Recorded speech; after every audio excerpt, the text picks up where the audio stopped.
You are listening to the Navigating Adult ADHD podcast with your ADHD coach and expert, Zena.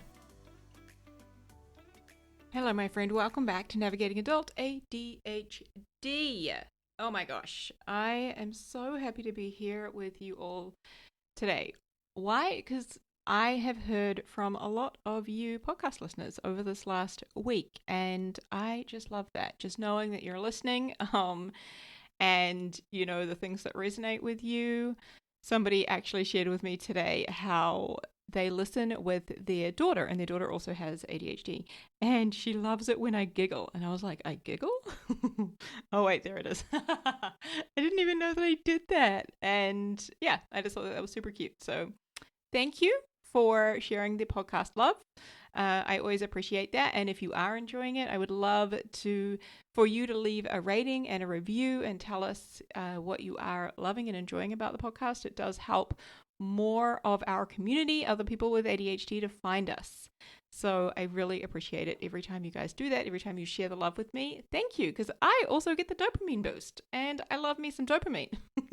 One other thing I wanted to mention, I don't even know if I have mentioned it, is that way back at the beginning of this year, and I'm talking at 2025, I had a new website go live, navigatingadultadhd.com, and on the front page there are 4, I think, free resources that you can access. So I've got a PDF, we've got a checklist, we've got a guide, we've got a video, like just different things to support you on your navigating ADHD journey, right? So I wanted to mention that. Go and check them out.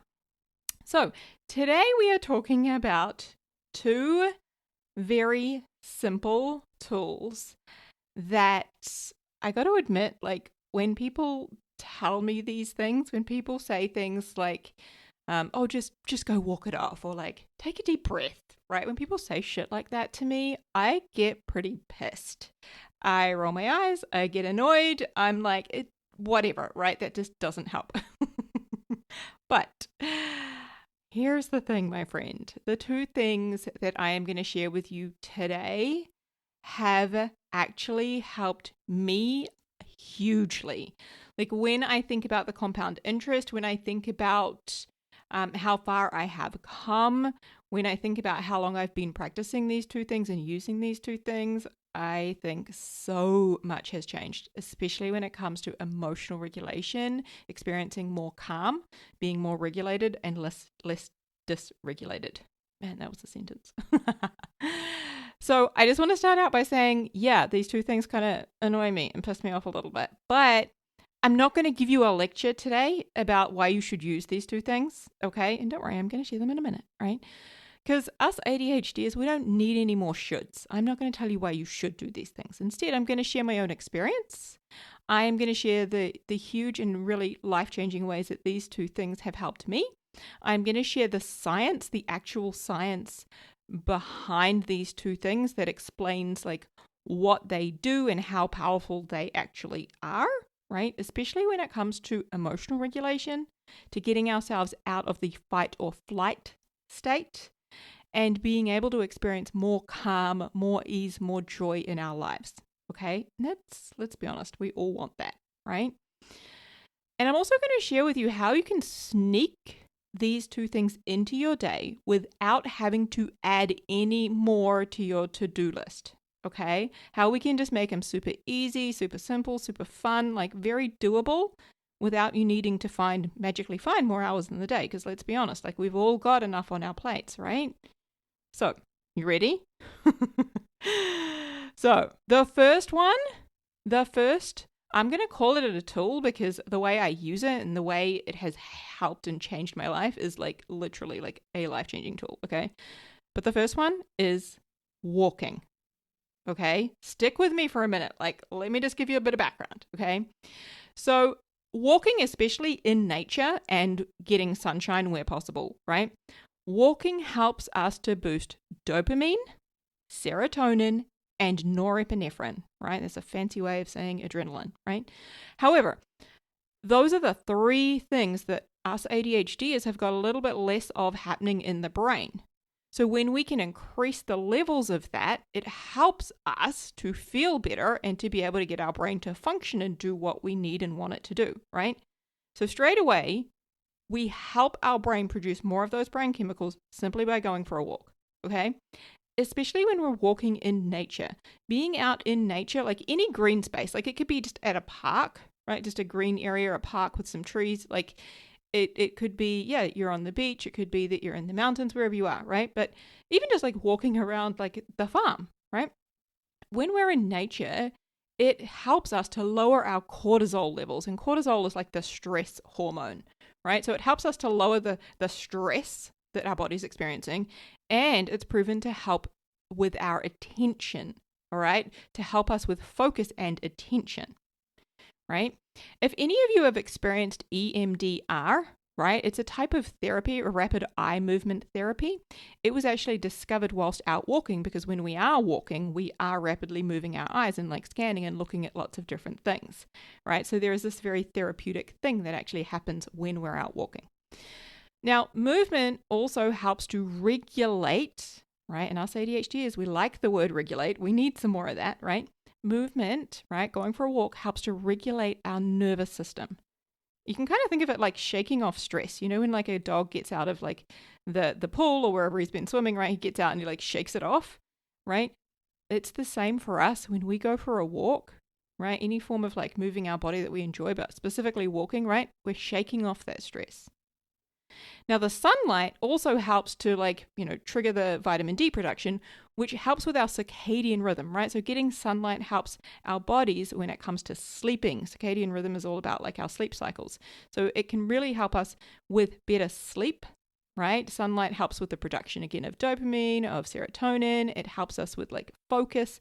So there are so many incredible benefits. So I like to paint a word picture because like most of us, we're very visual, right? And we like to be able to see it. So I kind of think of it like going for a walk is kind of like clearing out my browser tabs. Like, I don't know about you, but I often have I could probably have sort of 10 to 15, sometimes even 20 browser tabs open that I feel like I need them all and I'm using them all, right?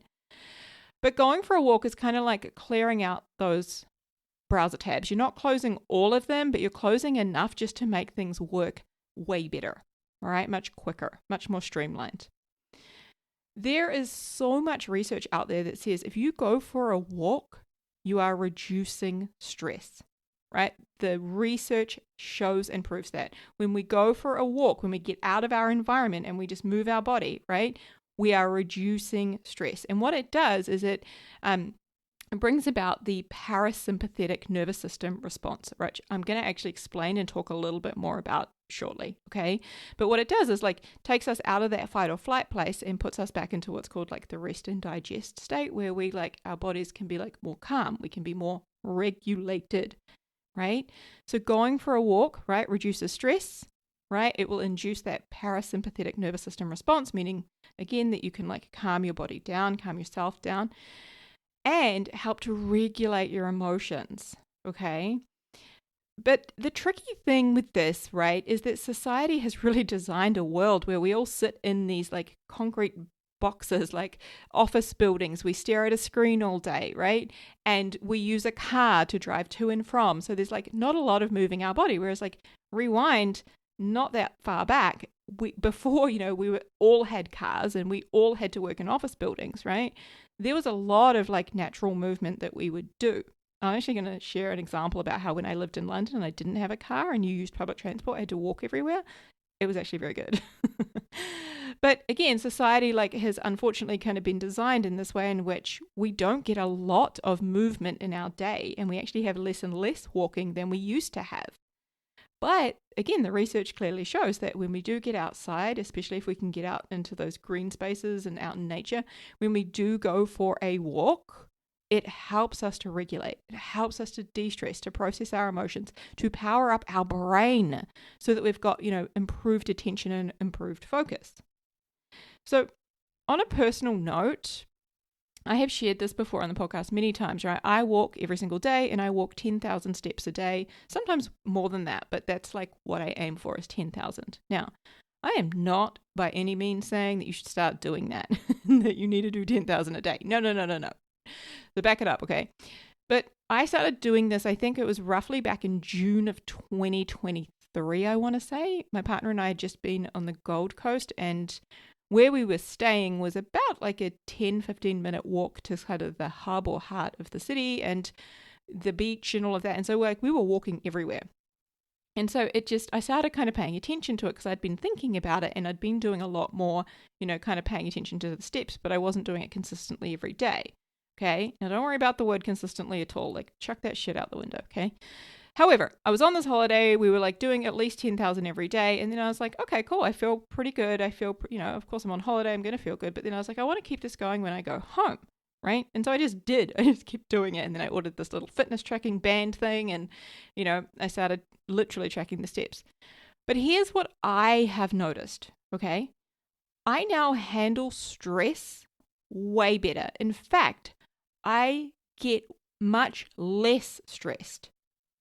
Okay. I don't have nearly as much stress as I used to have. I also experience more regulation. I am in a regulated state way more often than I am in a dysregulated state. And it definitely used to be the other way around. Okay. So that means I now experience way more calm, more ease, and I'm better able to deal with challenging things when they do arise, right? Because of course, life happens all the time. So I get way less overwhelmed and I spend a lot less time in the fight or flight state. Okay. I now find being able to notice when I am dysregulated, like, way easier. I'll often notice it when I am out walking, right? When I have that space. And I'm able to regulate my emotions and come back down to that calm place, to a regulated state, way easier now. Okay. And here's one of the funny things. Like, I now want to walk. Like, I never thought I'd be like wanting to get out of bed and go for a walk in the morning, right? Like, wanting to start my day that way. But I know I feel so much better for it. And so my brain's just like trained to now want to do it, right? Even when I don't feel like it, even when I'm tired, I'm like, no, I still want to do it because I know how much it's going to help, right? I'm way more balanced. And that is a word that I don't think anyone would have ever associated with me a few years ago, right? But I am way more balanced, right? My mood has improved so much, way more optimistic, way more positive. Not all the time, of course. Like, I've got a brain that still gets hijacked, 100%, right? But way more balanced, right? My mood is way more level, meaning I spend less time feeling all over the place, right? Pre-diagnosis a number of years ago, I felt like I was just all over the place. That was something I would be saying. I feel like I'm all over the place. And like, that was just how I would have described most of my days, right? And I attribute so much of these things I've just shared with you to this simple and regular habit of walking, of getting out of my environment and walking. I even like to walk in the rain. I ordered myself a fancy raincoat. By fancy, I mean, it wasn't that expensive, but I just think it's fancy. It's bright blue, like electric blue, right? Love me some dopamine colors, right? But I just love to now walk, even when I don't feel like it, because of how much it has helped me and continues to help me in my life. Okay. So a morning walk with some sunlight quite literally sets me up for a really good day, and it helps me to avoid like the doom scroll. The way I used to start my day was like, I just like wake up and kind of roll around, not want to get out of bed, grab my phone, start scrolling. And now I just literally just like, when the alarm goes off, get up, get dressed, get out the door, right? It's just such a different way to start my day that has set me up for so much success. I also use walking, right? Like I said, as a tool. I will use it after a hard task or after like an emotional moment when I need a bit of a reset. Like I talk about a dopamine connector. Effectively, like when I finish in my office, right, I would typically work like 8 till 4 kind of office hours, right, at home in my office. And when I go from like work mode into like household, home, helping with the kids mode, right, I will go for a walk in between. So when I finish at like 4ish, I'll just go for a walk And it's like a dopamine connector. It helps me to rebuild my dopamine, my serotonin, my norepinephrine, right? It helps me to unwind from the day, helps me to regulate, like it helps to sort of set me up to like go back into the house and be in this different role and be, doing these other things that I need to be doing and, connecting with the family, etc. Like it just really helps me to connect between those things, right? I also, like I said, it doesn't have to be 10,000 a day, right?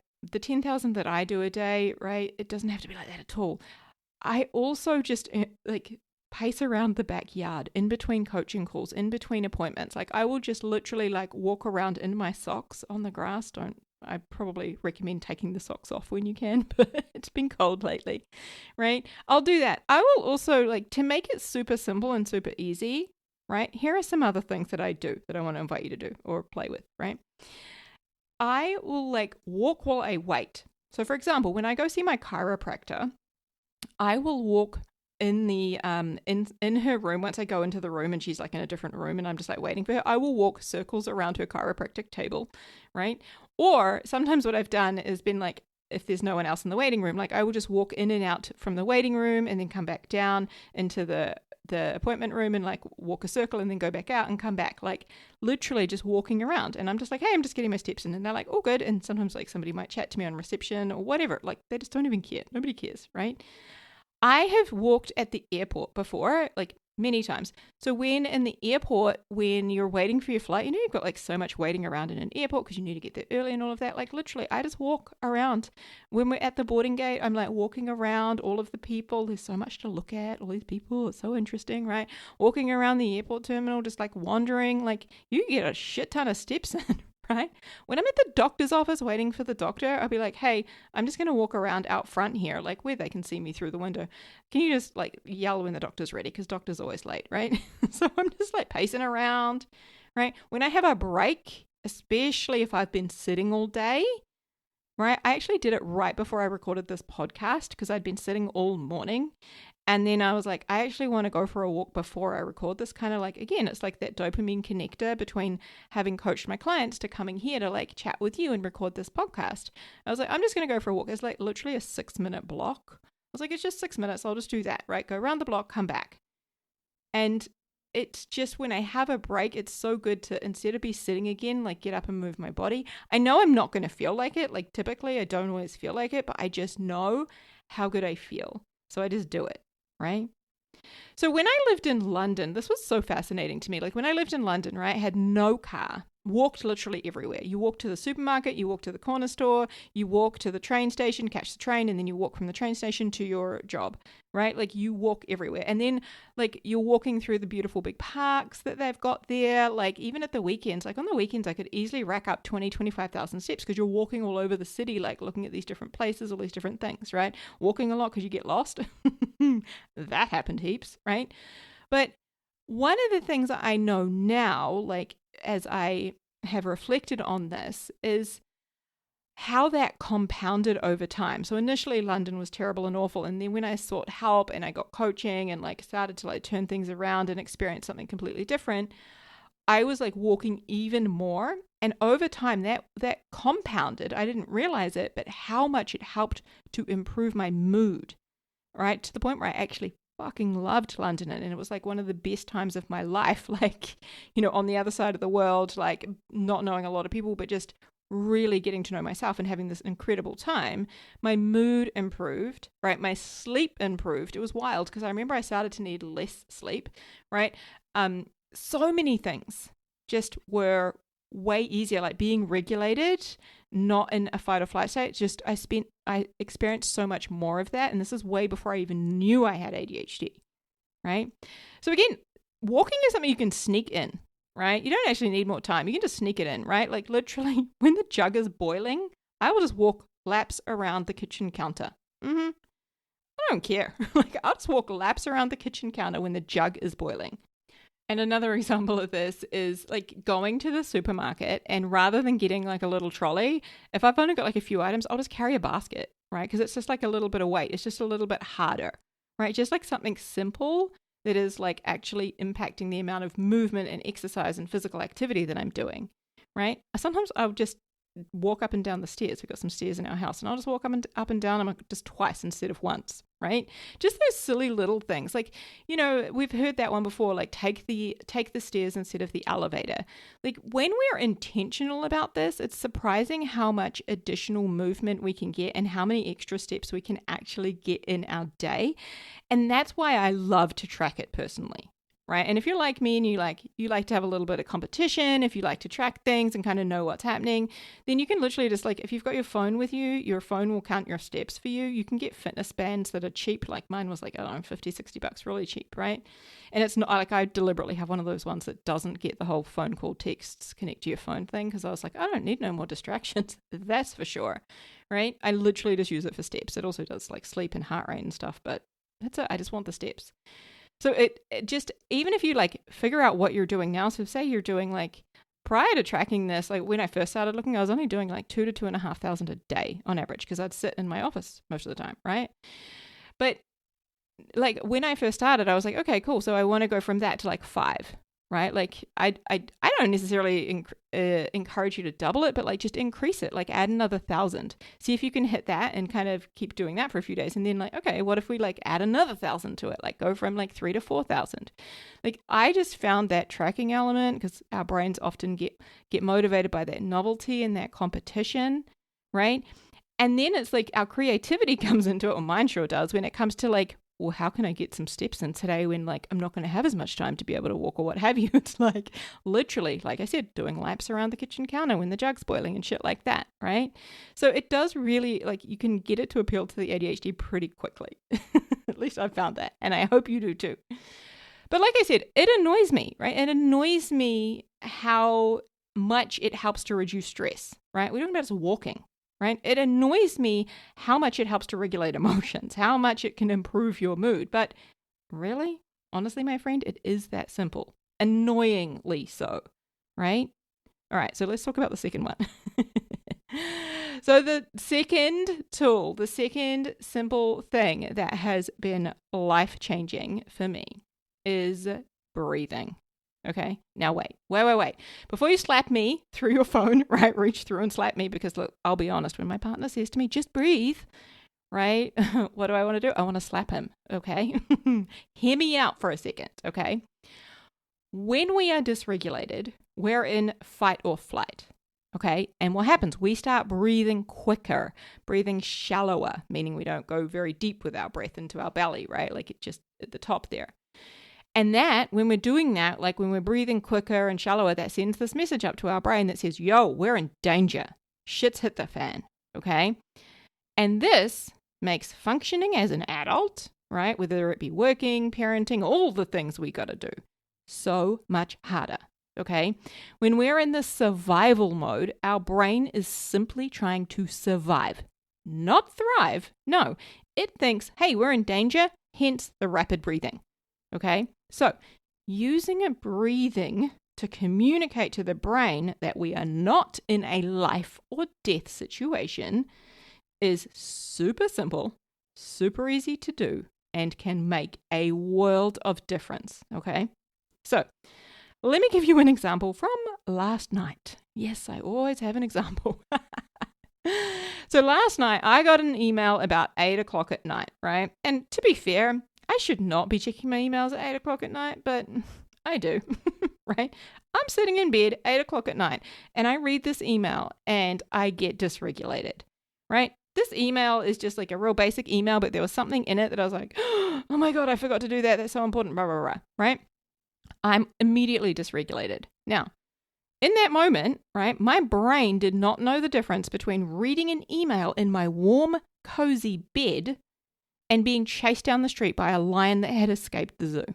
Okay? My brain did not know the difference between those two things. My brain thought, this is life or death. Right? So what did I do to communicate to my brain, yo, this is not life or death. Okay? I'm okay. We can calm down. What did I do? I used one of my all-time favorite breathing tools. Okay? Why is it my favorite? Because one, there's science behind it, and I love me some science, right? And two, because of how many times this tool has helped me, All right. And that is called the physiological sigh.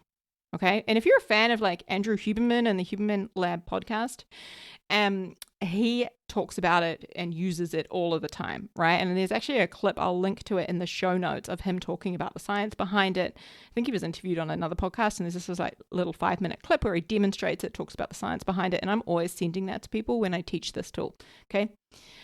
So the physiological sigh is effectively creating a sigh, right? Getting your body to sigh through breathing, right? You know when you go,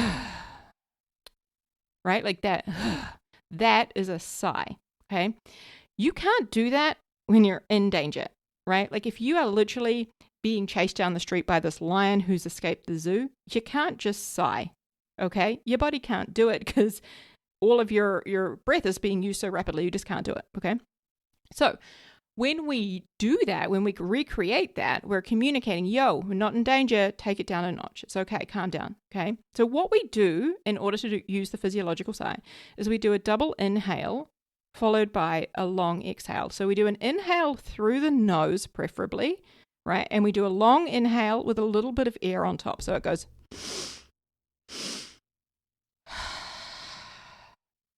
That probably sounded kind of creepy because I just like breathed into the microphone. But again, it's that like you do a long inhale through the nose and then you want to get a little bit more air again through the nose on top of that. So you inhale just a little bit more and then you do a long exhale out through the mouth and you're wanting to sigh the air out. Okay, so it's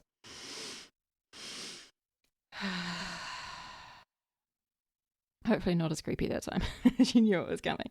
Okay, but again, I want to encourage you to do this, like do it safely and responsibly. Like if you're somebody who can get lightheaded, preferably sitting down or like with some cushions around you, okay? Be safe. Don't do it in the car when you're driving if you've never done it before and, you know, you're prone to that kind of thing. So be careful of that. But again, double inhale, long exhale, and watch the clip. I'll link to it in the show notes here of this and the science and how to do it so that you see it in action, okay? But again, what we're doing is we're tapping into that parasympathetic nervous system. I talked about this before, right? Which is the rest and digest. Okay. So let me explain that a little bit more. If you think about like our nervous system, our automatic nervous system has 2 branches. Okay. 2 different branches. So branch 1, the sympathetic nervous system, right? This is our fight or flight. Right? Sympathetic, fight or flight. So it gets activated during stress, anxiety, panic, overwhelm, right? Or when I get an email 8:00 at night and I go, oh my God, I've forgotten something, right? And what happens when you're in that sympathetic nervous system, right? Fight or flight state, your heart rate speeds up. Your breathing increases, right? Take short, sharp, quick breaths, right? Your muscles get tense. Your body is getting ready to react. Yeah, your body is like getting ready to fight or run or freeze or whatever you need to do, okay?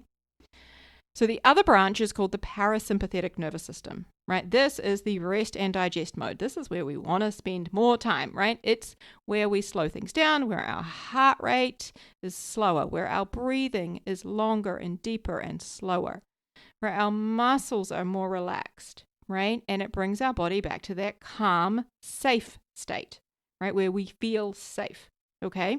So when we intentionally slow our breathing, right, especially when we use a long exhale, right, we signal to our body, hey, it's okay, we're safe, we are not in danger, we are safe, right? And so what does that do? It activates that parasympathetic nervous system, helps us to calm down, like especially physically and emotionally, right? Calm ourselves down. Right? So another way you can do this is simply breathe out for longer than you breathe in. So sometimes I will use this where I will like count in for 3 and then out for 5, right? And again, you're recreating that same thing where we're breathing out for longer than we breathe in.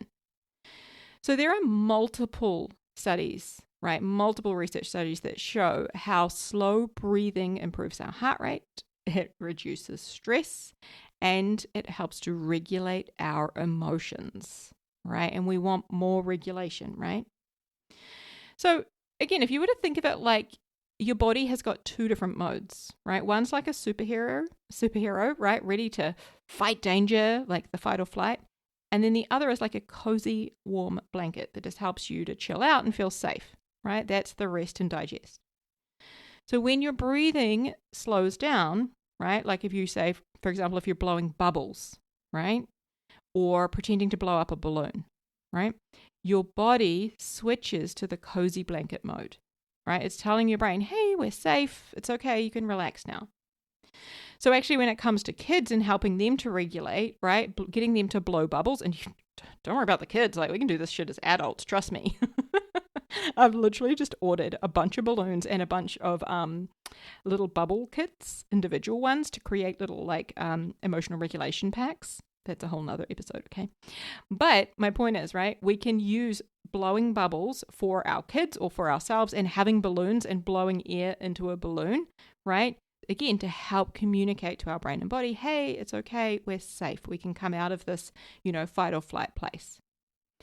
So breathing is a lot like having a remote control for your nervous system, right? But the trouble is most of us forget we're holding it. We're holding it all the time, okay?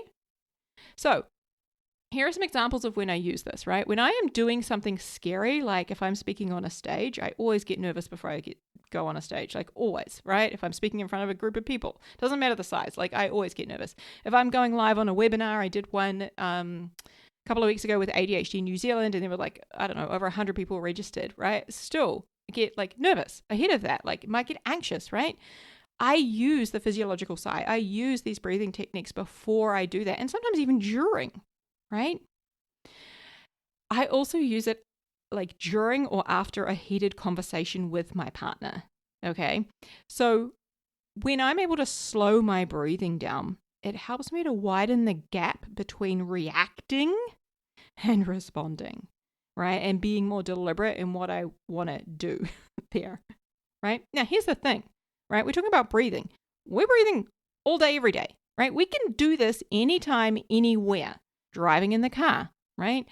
In a work meeting, in a toilet cubicle, right? Like the amount of times I go into a toilet cubicle somewhere and just, right, do my breathing, like literally, I do that, right? It doesn't actually require any time from us, but it does help us to create time.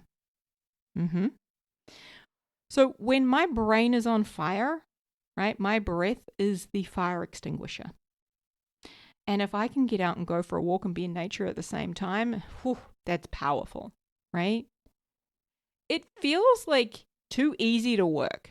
I get that, right? I know. But it's like flipping the switch in your nervous system, right?